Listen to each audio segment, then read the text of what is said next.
одговорноста паѓа на цело општество, на секој поединец, на секој индивидуа, затоа што и државата сме ние граѓаните, институциите сме ние граѓаните.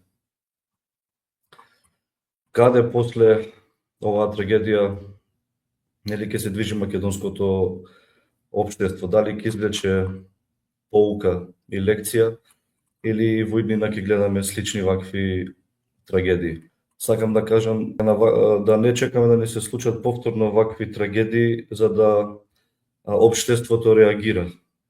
Затоа што денес нашето општество некако е летаргично и апатично, навикнато е да институциите да не се функционални, па добро, тоа така е денес, да е се корумпирано и партиски.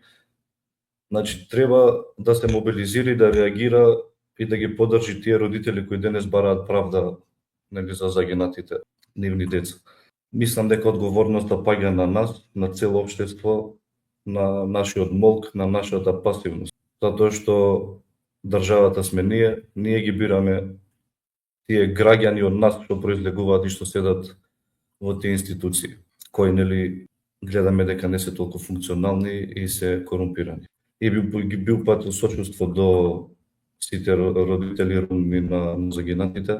Имаат нашата поддршка, ете нели преку нашите медиуми. Мислам дека им треба и нив некој медиумски простор да можат да се појават и да го искажат нивниот револт и гнев.